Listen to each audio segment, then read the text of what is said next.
Hello friends, media mature के YouTube channel the zero में एक बार फिर आप सभी का हार्दिक स्वागत है। चलिए साथियों, तो शुरू करते हैं आज का ये वीडियो।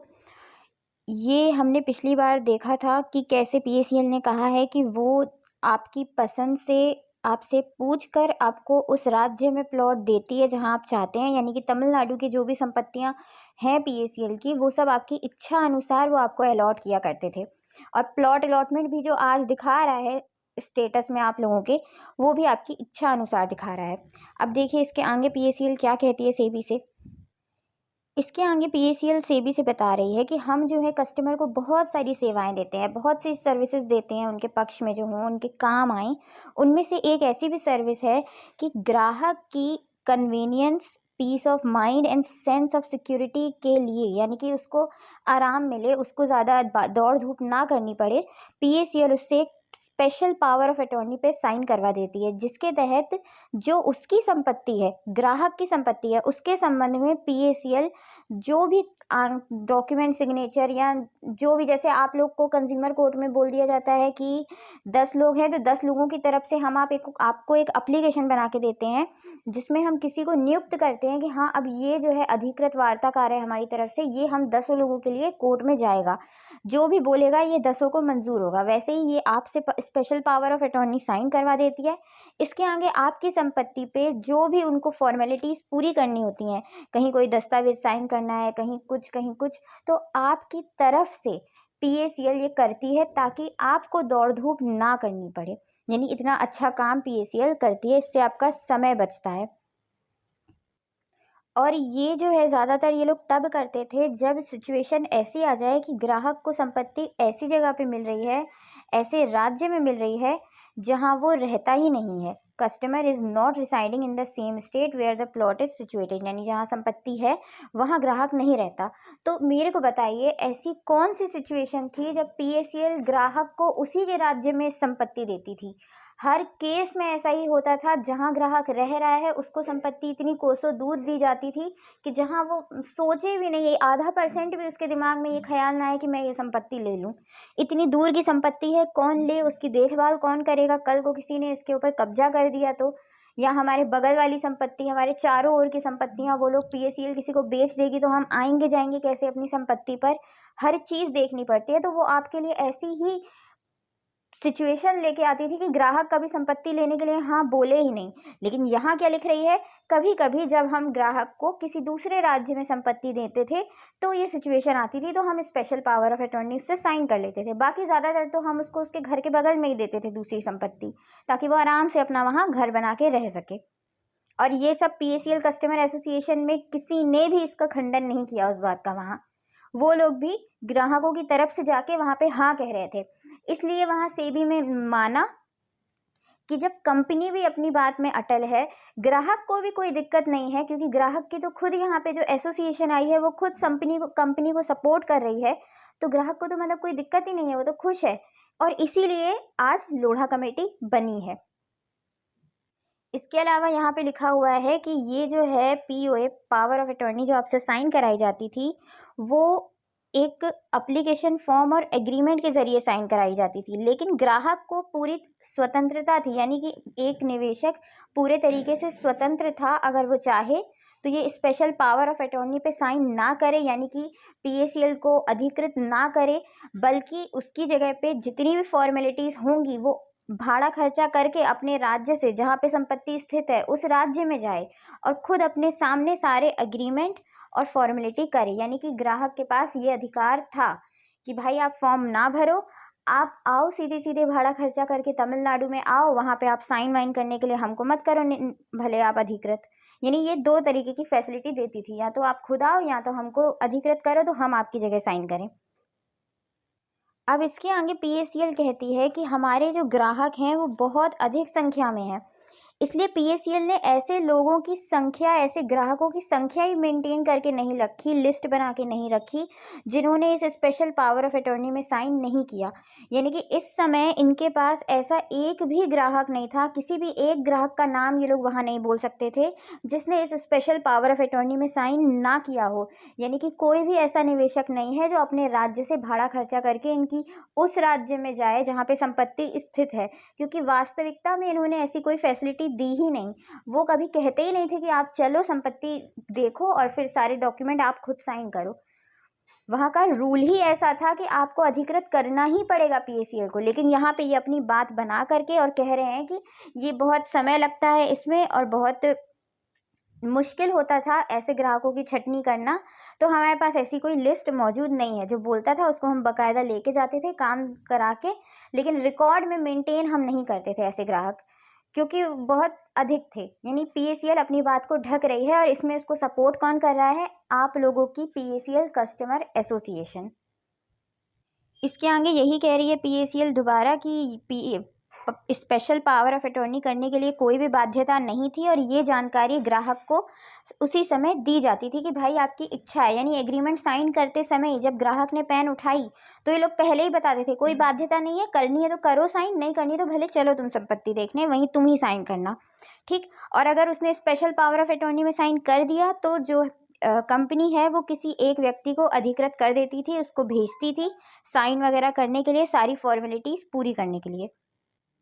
इसके आगे पीएसीएल कहती है कि वर्ष 2000 से उन्होंने एक अपनी ये सेवा बंद कर दी थी। यानी कि 2000 से पहले ये ऐसा किया करते थे कि एक संपत्ति है उसके उसने 10 मालिक घोषित कर दिया। वो 10 लोग जाने उनको कैसे कैसे किस हिसाब से संपत्ति को डिवाइड करना है कि भाई आधा तुम रखो या इतना हिस्सा तुम रखो, इतना मैं रखता हूँ, 10-10% उन्होंने बांट लिए। तो इस प्रकार से वो स्वतंत्र रहा करते थे। यानी जॉइंट सेल डीड बनती थी कि आप सबकी मिला करके ये एक संपत्ति है, आप तय करिए किसको कितना हिस्सा चाहिए। हमने ये सारी संपत्ति 10 लोगों के नाम पे कर दी। लेकिन वर्ष 2014 के बाद उन्होंने ये सब काम बंद कर दिया। यानी अब क्या करते थे वो, एक ग्राहक को एक संपत्ति वो अलॉट कर देते थे, दूसरे को दूसरी। यानी कि आप एक ग्राहक का दूसरे ग्राहक की संपत्ति में कोई हस्तक्षेप नहीं होगा। ये लिखा हुआ है साथियों, the current application form and agreement do not contain the clause of joint sale deed. यानी अब जॉइंट सेल डीड का ऑप्शन ही नहीं आता था। अनडिवाइडेड शेयर हुआ करते हैं अब 2000 के बाद ग्राहकों के अनडिवाइडेड शेयर होते हैं। यानी कि डिवाइड नहीं किया जा सकता उसको। एक हमने स्क्वायर फुट दे दिया एक ग्राहक को तो अब वो उसका हुआ, उस पर किसी और का हस्तक्षेप नहीं होगा। इस कारण से जो भी अधिकार है ग्राहक का एक संपत्ति के ऊपर, उसको एक अलग से सेल डीड में लिखा जाता था। यानी हर एक ग्राहक की अलग अलग सेल डीड बनती थी। 10 लोग हैं तो 10 के लिए वो उस संपत्ति का 10 भाग में विभाजन करेंगे और 10 के लिए 10 अलग अलग सेल डीड बनाएंगे। इसके अलावा साथियों इन लोगों ने लिखा हुआ था ऐसा भी कि जॉइंट होल्डिंग भी पाना इतना मुश्किल नहीं है। वो लोग चाहें तो एप्लीकेशन देके, जैसे 4 लोग आस पड़ोस के हैं, चारों ने मिलके पीएसीएल में निवेश किया है, अब जो उनको संपत्ति दी जा रही है वो उन्होंने देखा कि अरे तुमको ये वाली है, तुमको ये वाली, तुमको ये वाली, अगल बगल की मिल गई, तो वो लोग वहाँ पे एप्लीकेशन लगाते थे कि हमारी एक ही सेल डीड बनाइए। लेकिन उसमें बाशर्ते उनका टाइटल अलग अलग होगा। यानी कि ये पूरी, जैसे मान लीजिए अगर तीनों को 10-10 स्क्वायर फुट की संपत्ति मिलने वाली है अब, तो वो लोग एप्लीकेशन देते थे कि हमको एक ही जगह पे दे दीजिए, आप 30 स्क्वायर फुट की दे दीजिए। फिर पीएसीएल उसमें 10 स्क्वायर फुट इसका, 10 स्क्वायर फुट इसका, 10 स्क्वायर फुट इसका, ऐसा ऐसा लिख करके उसमें बाकायदा एक सेल डीड बनाएगी। लेकिन जब ग्राहक ऐसा बोलेगा तब तो उसमें पूरे शेड्यूल ऑफ प्रॉपर्टी, उसका मैप, उसकी बाउंड्रियाँ, मतलब जो मैप में बाउंड्री वगैरह समझ में आए वैसे, सर्टिफिकेट वगैरह सब एकदम एग्जैक्ट लिखा रहेगा कि इतने स्क्वायर फुट इसकी है, इतने स्क्वायर फुट इसकी और इतने स्क्वायर फुट इसकी है। ऐसा लिख करके एक सेल डीड बना सकती है। इसके अलावा यहाँ पे पीएसीएल कह रही है कि जो भी वो लोग प्लॉट सेल डीड जारी करते थे, उस सेल डीड में रिटन डिस्क्रिप्शन पूरा रहता था संपत्ति का, कहाँ पर स्थित है, क्या है संपत्ति की सिचुएशन, उसकी बाउंड्री कितनी है, सर्वे नंबर्स और मैप्स। यानी कि हर एक प्रकार से जो भी सेल डीड रहती थी उसमें पूरी जानकारी दी रहती थी। इसके अलावा अनपार्शन्ड अनपार्टीशन्ड एग्रीकल्चर लैंड उनको मिलता था। इसके अलावा जो भी उनका प्लॉट रहता था उस प्लॉट के चारों ओर अन्य प्लॉट बने रहते थे, क्योंकि वो एग्रीकल्चरल लैंड है ना, खेती बाड़ी हो रही है तो पूरे बड़े पैमाने पे खेती बाड़ी हो रही है। एक संपत्ति आपको दी लेकिन उसके चारों ओर दूसरी संपत्ति बनी हुई है। वही चीज हुआ करती थी जो ग्राहक कभी संपत्ति लेता ही नहीं था। एक तो इतनी दूर है, दूसरी संपत्ति है ही ऐसी बीचों बीच की अगल बगल में दूसरे ग्राहकों की संपत्ति है, तो वो कैसे लेगा संपत्ति। इसके अलावा पीएसीएल कहती है कि जैसे ग्राहक अगर हमसे रिक्वेस्ट करता था जॉइंट सेल डीड की, और अगर किसी सिचुएशन में हमको वो जारी भी करनी पड़ती थी, तो वो हमेशा हर चीज़ को मद्देनज़र रखते हुए जारी की जाती थी कि भारत के किस कोने में किस प्रकार का कानून चल रहा है, उसी हिसाब से हम लोग डिवाइड किया करते थे ये सब। इसके अलावा पीएसीएल साफ बोल रही है यहाँ पर कि ये लोग जो है इस प्रकार का सिंबॉलिक पोजेशन करते थे कि यानी कि जो पीएसीएल है, जैसे आपको अगर उसने प्लॉट दे भी दिया, आवंटित कर भी दिया, तो भी वो आपको कब्जा वहाँ नहीं देते थे। पहले पीएसीएल के पास ये अधिकार रहता था कि वो उस संपत्ति पर कुछ न कुछ विकसित करे, चाहे खेती बाड़ी करे, चाहे किसी भी माध्यम से उसमें से पैसा कमाए। ठीक, उसके बाद जब आपका समय पूरा हो जाता था, यानी कि अगर आपने सीडीपीपी के प्लान में पूरा का पूरा पैसा दे भी दिया संपत्ति का, तभी भी वो आपको अभी संपत्ति नहीं देगी। कुछ समय के लिए, कुछ वर्षों के लिए वो अपने पास रखेगी वो संपत्ति, उसमें विकास करेगी। उसके बाद आपको जा करके जो भी समय आपका बॉन्ड में दिया गया होगा, उसके बाद आपको वहाँ पे कब्जा दे देगी। यानी साफ बोल रही है पीएसीएल कि हम पैसा भले ले लेंगे आज, लेकिन संपत्ति में कब्जा आज नहीं देंगे। वो तो निर्धारित हम अपने हिसाब से समय बनाया है कि हमने अपनी अपनी अलग अलग स्कीमों में, उसी के हिसाब से हम देंगे। अभी का अभी कुछ नहीं मिलेगा।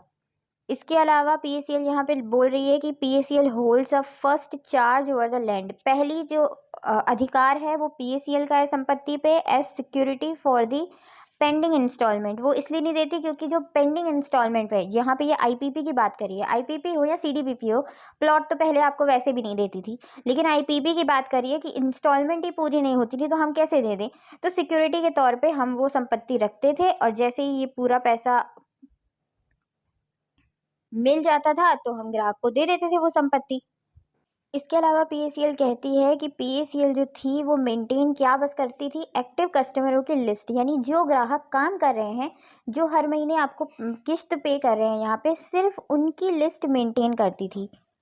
इसके अलावा पीएसीएल ऐसे कस्टमरों की लिस्ट या कोई भी रिकॉर्ड मेंटेन नहीं करती थी। It does not keep any record of the customers whose agreement tenures are over by virtue of expiry of tenure of the plan. यानी कि प्लान की जो भी सीमा है, जो समय है, उसमें उसने जैसे किस्तें सब जमा कर दी, अब उसका खाता खत्म हो गया, अब उसकी लिस्ट वो नहीं रखती थी, रिकॉर्ड नहीं मेंटेन करती थी। समय खत्म, पैसा लिया या प्लॉट लिया, जो भी लिया, मैटर ही हो गया खत्म। इसके आगे वो ग्राहकों की सूची नहीं बना के रखती थी। हाँ, ये मेंटेन रखती थी, वो रखती होगी कि इस वर्ष में टोटल इतने लोगों को पैसा दिया, टोटल इतने लोगों को संपत्ति दी। संपत्ति तो हालांकि किसी को देती ही नहीं थी, तो वो कॉलम तो हमेशा खाली रहता होगा।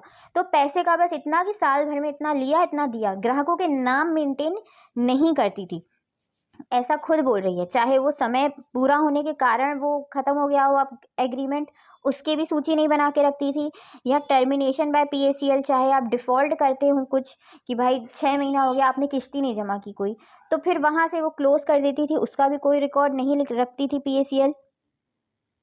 और ऐसे ग्राहक जो खुद कंपनी से दूर हो जाते थे कि हमको अब यहाँ पे पैसा जमा नहीं करना, तो उनकी भी लिस्ट नहीं रखती थी पीएसीएल। इसके आगे पीएसीएल कह रही है कि प्रैक्टिकली भी अगर देखा जाए तो ये संभव ही नहीं है कि हम इतना सारा डाटा मेंटेन करके रखें। अच्छा, और जो सरकार जो पूरा देश चला रही है, उसने जो अपने नीचे इतने लोग बिठा के रखे हैं, वो लोग जो इतना डाटा रखते हैं, वो लोग क्या बेवकूफ़ हैं? इतनी बड़ी आप कंपनी चला रहे हैं लेकिन आप डाटा नहीं रख सकते। ये सीधे सीधे सिर्फ इस बात को छुपाना चाहते हैं कि हमने कितनों को प्लॉट दिया और कितनों को हमने पैसा दिया, क्योंकि ग्राहकों के नाम की सूची आ जाएगी तो कल से भी पूछने चली जाएगी लोगों से कि आपको प्लॉट मिला, नहीं मिला, कहाँ पे मिला। तो इस हिसाब से ये अपनी बात को ढकने का प्रयास कर रहे हैं। यहाँ पर चाहते तो पीएसीएल कस्टमर एसोसिएशन ऑब्जेक्शन उठा सकती थी कि जो भी ग्राहक आपके यहाँ आता है, आप बाकायदा उससे फॉर्म भरवाते हैं, उसका आप कंप्यूटर में नाम वगैरह सब डिटेल भरते हैं, उसको जब कोई भी किस्त जमा करता है तो उसको आप रसीद देते हैं, ये सब आपके कंप्यूटराइज्ड सिस्टम से ही निकलता है ना, तो ऐसे कैसे आपके पास डाटा नहीं है? उसके बाद उस ग्राहक ने 6 किस्तें जमा कर ली, 7वीं नहीं की, तो ऑटोमेटिक आपके सिस्टम में बताएगा ना कि 6 के बाद 7वीं रसीद ही इसको अलॉट नहीं हुई, यानी कि इसने नहीं जमा की। तो पीएसीएल कस्टमर एसोसिएशन को तब वहाँ पे ऑब्जेक्शन उठाना चाहिए था। इसके आगे पीएसीएल ने अब जो उन्होंने, अच्छा अब ये डाटा, अब ये कि लोग थोड़ा सा बात को घुमा करके अब क्या बोल रहे हैं कि हम लोगों ने जो है सेबी को लिस्ट दी, पीएसीएल ने सेबी को लिस्ट दी सिर्फ एक्टिव कस्टमरों की, मतलब जो लोग अभी किस्त भर रहे हैं, और उन कस्टमरों की जिनको पीएसीएल ने संपत्ति अलॉट की। अभी देखिए, पहले वो बात को छुपा रही है कि जिनका ये समय सीमा ख़त्म हो जा रही थी, ये वो फलाना ठिकाना हम मेंटेन नहीं करते थे। इसके अलावा अब ये दो तरीके की उन्होंने रिकॉर्ड सौंपा सेबी को, और ये हो सकता है सिर्फ एक्टिव कस्टमर, तो चलिए अभी के एक्टिव कस्टमर जो हाल ही में अभी हो रहे हो, 5.5 साल बाद तो वो एक्टिव कस्टमर रहेंगे नहीं, जब प्लान ही ख़त्म हो जाएगा तो एक्टिव काहे के। तो एक्टिव जो अभी है, यानी कि आखिरी के 5 से 6 वर्षों तक का वो डाटा दिया उन्होंने, ठीक। इसके अलावा जिनको संपत्ति अलॉट की, यानी कि संपत्ति अलॉट करने वाले ग्राहक की तो लिस्ट में एक भी नाम नहीं होगा मेरे हिसाब से, तो वो लिस्ट सौंपी। इसके अलावा उसने कहा कि यदि सेबी चाहेगी और भी डिटेल तो हमारे ओल्ड रिकॉर्ड से हमको निकालना पड़ेगा, यानी कि रिकॉर्ड है पर बहुत पुराना रिकॉर्ड है, अभी उसको खंगालने बैठेंगे तो साल भर तो हमको खंगालने में ही लग जाएगा। तो अगर वो चाहिए रिकॉर्ड तो फिर हमको उतना आपको समय देना पड़ेगा। इसके आगे पीएसीएल ये बोल रही है कि हमारा जो काम है वो ऑल ओवर इंडिया में चलता है, बहुत बड़े पैमाने पे हमारा काम है, इसलिए हम लोग जो है प्लान वाइज अपना डाटा मेंटेन नहीं करते हैं, सिर्फ ईयर वाइज ही डाटा मेंटेन करते हैं, यानी कि साल भर का जितना पैसा आया, जितना पैसा गया, ये डाटा उन्होंने दिया, प्लान वाइज नहीं कि इस प्लान में इतना, इस प्लान में इतना, इस प्लान में इतना आया। तो ये यहाँ पे कह रही है। और जो ग्राहकों की संख्या बढ़ रही है इनके यहाँ, यानी कि हर साल, जैसे उन्होंने अगर पिछले 5 साल का रिकॉर्ड दिया, तो मान लीजिए पहले साल इनके अगर ग्राहकों की संख्या 1 करोड़ है तो दूसरे साल 2 करोड़ हुई, तीसरे साल 3 करोड़ हुई। तो ये कहने का प्रयास कर रही है कि जो हमारी हर साल वृद्धि हो रही है ग्राहकों की, वो इसीलिए हो रही है क्योंकि हम उनको इतनी अच्छी संपत्ति जो है ऑफर कर रहे हैं, इतनी अच्छी स्कीमें उनको दे रहे हैं, इसी के प्रभाव से ग्राहकों की संख्या बढ़ती जा रही है। तो जब ऑब्जेक्शन उठाना चाहिए था तब यहाँ ऑब्जेक्शन उठाना चाहिए था, उस समय ये सब कहना चाहिए था, ताकि लोढ़ा कमेटी बने ही नहीं। अब जब लोढ़ा कमेटी बन चुकी है, इसका पूरा दोष लगा देना सरकार के ऊपर, सेबी के ऊपर, ये कहीं का कोई इंसाफ नहीं है, क्योंकि सेबी ने आपको पूरा मौका दिया। यहाँ पे 2012 से लेके चल रही है इनका मैटर, 2 साल पर्याप्त थे अपनी बात रखने के लिए। जब पीएसीएल को झूठ बोल रही थी तब ये लोग वहाँ पे बोलते, अब उनका खंडन करने से कुछ नहीं मिलेगा। जब इन्होंने पहले आपके साथ ऐसा किया, तो अब मान लीजिए लोढ़ा कमेटी को भंग करके ये चाहते हैं कि सारा पैसा जो है हम अपनी जेब में डाल दें। ये तो वास्तविक सी बात है, स्वाभाविक सी बात है, और इतना दिमाग सबके पास होना चाहिए। जिसके पास नहीं है उसका पैसा तो डूबना निश्चित ही निश्चित है, उसका पैसा दुनिया की कोई भी ताकत नहीं बचा सकती। जिन लोगों ने ऐसे बेईमानों पे विश्वास कर दिया, जिन्होंने वर्ष 2014 में इनके साथ धोखाधड़ी की थी, बोला तो नहीं बोला चलो ठीक है, लेकिन ऑर्डर छुपाने का क्या मकसद हो सकता है? क्यों? क्योंकि इस ऑर्डर में सच्चाई लिखी हुई है सबकी, कंपनी की सच्चाई तो अब उजागर हो ही चुकी है। पीएसीएल कस्टमर एसोसिएशन की सच्चाई को भी छुपाने का प्रयास कर रहे थे ये। आज भी आप बोल सकते हैं, दानगढ़ जब वीडियो बनाता है तो उसको बोलिए ना कि तुम जो जंतर मंतर में गए, इधर गए उधर गए, सरकार तक भी तुम पहुंचे, सरकार ने तुमसे डाटा भी मांगा, क्या तुम हमको ये बता सकते हो कि पीएसीएल कस्टमर एसोसिएशन कौन सी एसोसिएशन थी, कब बनी थी, इसमें कौन कौन मेंबर थे, और इस पीएसीएल कस्टमर एसोसिएशन ने ग्राहकों का किस प्रकार से प्रतिनिधित्व किया, हमारे लिए उन्होंने क्या क्या वहाँ पे बोला? क्या आप हमको दस्तावेज के साथ ये बात बता सकते हैं, दस्तावेज प्रस्तुत कर सकते हैं कि जो जो इसने सेबी में, सेट में, सुप्रीम कोर्ट में दिए, ये भंग क्यों हो गई? आज की तारीख में पीएसीएल कस्टमर एसोसिएशन का नाम कहीं क्यों नहीं आता है?